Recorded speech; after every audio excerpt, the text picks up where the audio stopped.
Hey everybody, this is Brian. I'm doing this podcast from the car. I've been doing a lot of my podcasts from the car lately just because I've been on the go so much with News Nation. I was actually at CrimeCon this weekend in Nashville, Tennessee. And if you haven't heard of CrimeCon, it's an interesting event. It's like 5,000 or 6,000 true crime obsessed people from all over the world come to this convention. I kind of had mixed feelings about it. I went for the first time last year and I wasn't really sure what to expect. Like, I didn't know if it was going to be too jokey, and obviously I take my stories and the crimes I cover really seriously. But it's actually pretty serious. I mean, a lot of victims go, a lot of advocates for victims go, lawyers and prosecutors and police detectives.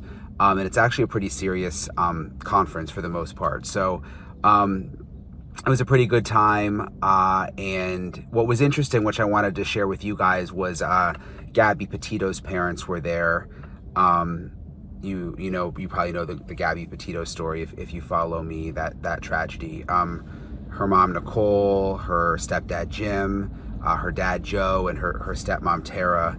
And I got to spend some time with them. We went out one night, and I was just reflecting on it today, thinking more about it because I covered that story so intensely and got to know them through the process. But just to be at this convention with them this weekend and really honestly out having fun. I mean, we were out drinking and just getting to know each other more, and just reflecting on the fact that they've become my friends after all this. And in this business, obviously you don't want to be biased and you want to be a reporter and you want to stay professional, and it's not about making friends necessarily, but I think I'm still a human, and I've become friends with them at this point, and they're just awesome people. I'm inspired by them.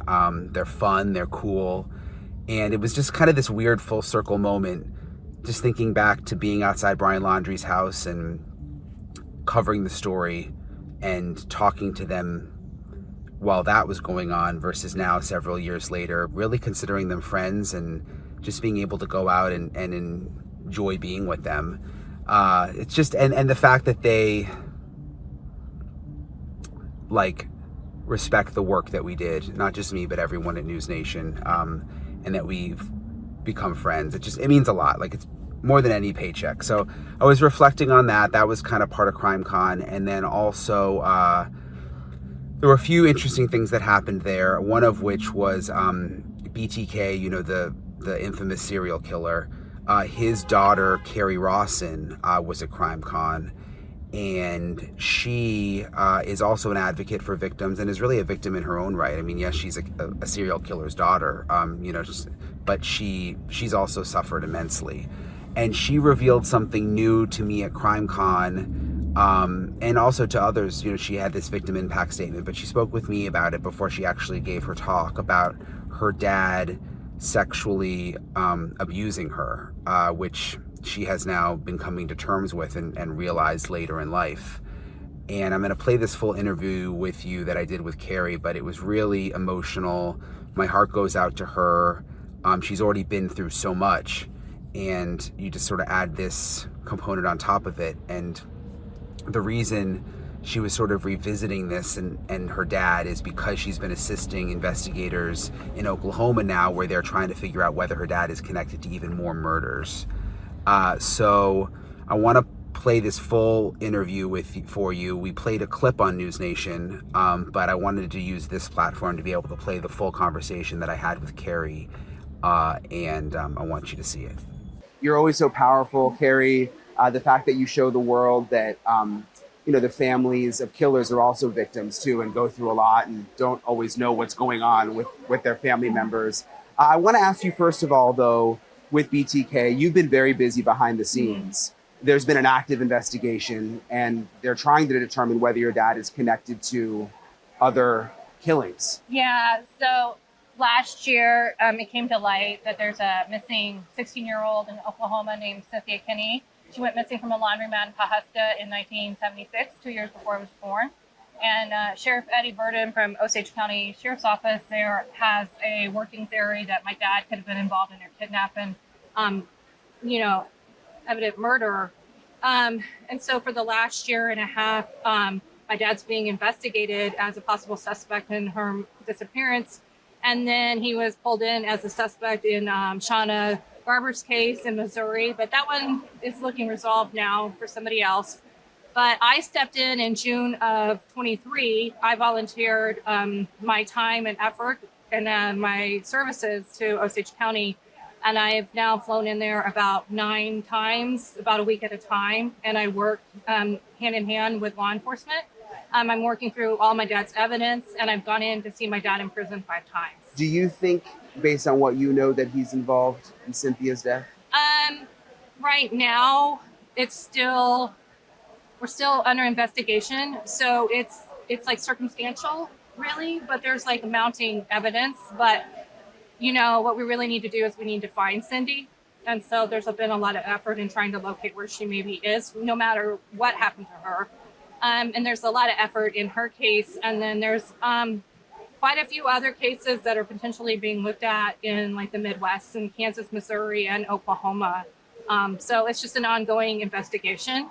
Yeah. What's it like for you? I mean, you've, after so many years, actually gone in to see your dad to try to help get information. You've had to sit with him face to face in the prison. Yeah, I hadn't seen him for 18 years. So I dropped contact with him after he was arrested, and we only did letters. And then I actually was no contact for a couple of years. And then when I found out about Cindy and then Shauna, I just when I looked at the evidence that could match my father, I was like, no, I have to do something. And so actually the governor's office of Kansas waived restrictions so I could go in and see my father and sit across from him. So I sit about 6 feet from him. And he's in a wheelchair and he's in handcuffs and he's lost about 9 inches. So he's a lot shorter than me now. And it's really hard to see him. But it's been good because I've been able to reconnect with just my dad. And then I've been able to do something positive. It took something this big to get me in there to see him. It's difficult to go in, but I go in and spend about 2 or 3 hours with him. And I've done that 5 times now. Does that bring... I mean, that's got to bring back emotions for you and new revelations and... Oh, well, and for sure. And one of the things I'm going to be sharing here at CrimeCon is a victim impact statement. And I'm going to be sharing that we found in my dad's journal entries a notation that's marked 1981 in all caps, Carrie/BND/game. And we know BND is bondage. And so when I went in to see the Osage County Sheriff's Office the first night in June, they let me look at the journal, say it found it, and they wanted me to find it. And we knew right away that it's pretty much symbolizes that my father committed sexual abuse against me when I was 2 and a half. And there's another notation in there too, right after that. Now, in June, then I went in to see my dad the next day, but I wasn't able to confront him at that time. I finally did in October. I did trauma therapy. I did EMDR. And then I went back in and saw my dad in October and I confronted him with it. And we showed him the journal entry and we showed him this photo of him. There's a Polaroid that's not been publicized that he took where he's dressed up like a woman and he's got long hair and he's over a doll that he made that's a child and strangling the doll. And when I saw the photo this summer, I knew that's what he had done to me. And I've had that kind of stuck in me, this image of something happening to me when I was little. And I've always had an issue with my neck. And I had talked to a detective that helped catch my dad in 2005. I have talked to criminologists. I've talked to Dr. Ramsland. I've talked to therapists and everybody agrees it's very possible my father did commit sexual abuse against me. And I just didn't have that piece of evidence until we found that journal.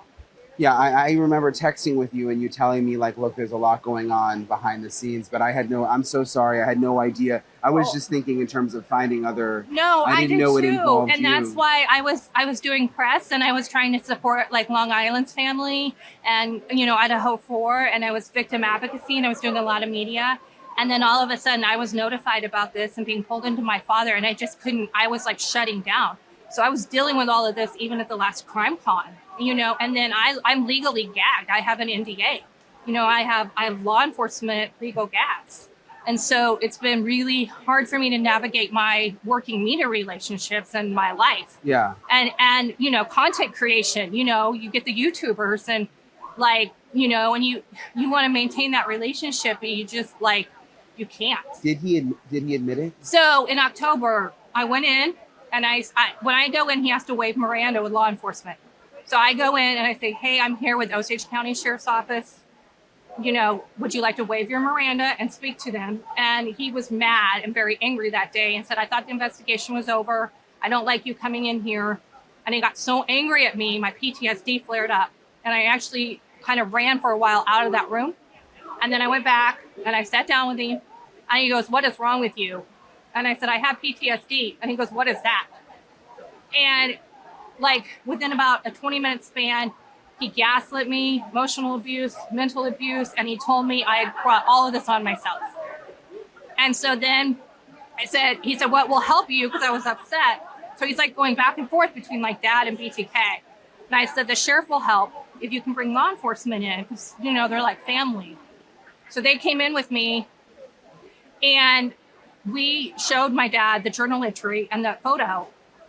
And he goes, well, it was just a fantasy. So first he completely denied it. And then you present him with the evidence, just like if, say, there were more murders. Yeah. And then he comes up with something like to pad around it. And he said it was just a fantasy and that he never touched his family. But we know that he strangled my brother twice as a young adult. I saw that. I witnessed it. So between the trauma I've had, this thing embedded in me, the disassociation, the night terrors, I'm 100% sure he harmed me when I was little. Well, I'm sorry, Carrie. It's always good to see you. It breaks my heart to hear that you are also a victim in this way. Yeah, it's been a lot to process, but I'm doing okay. We appreciate you being an advocate and talking with us. Yeah. Thank you, Carrie. Thanks. So again, my heart goes out to Carrie. You know, it was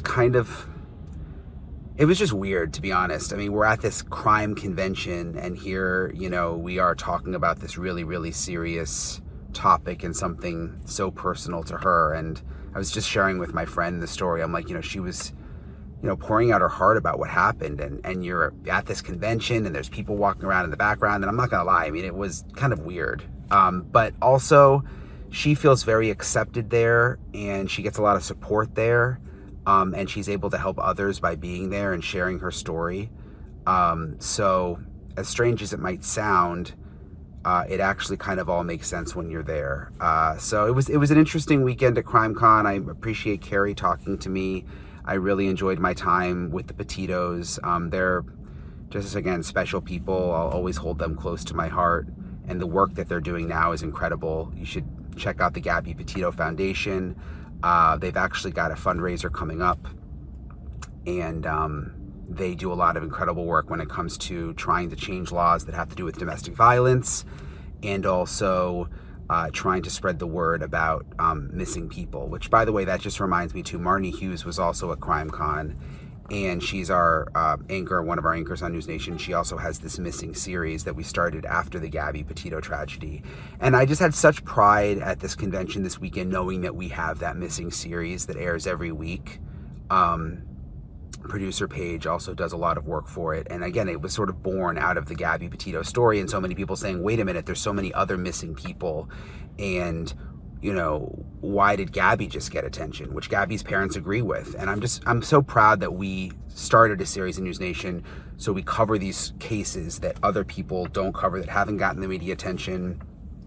All sorts of different kinds of people, minorities, men, Native Americans, people that don't get the attention they deserve, and they are still missing. So check out our missing series. There's actually a tab on the News Nation website. Joe Petito brought that up. You know, these other networks don't do missing stories the way we do, and it makes me really, again, just proud. I guess that's the best word I can think of. So thank you guys for watching, and I'll see you guys around.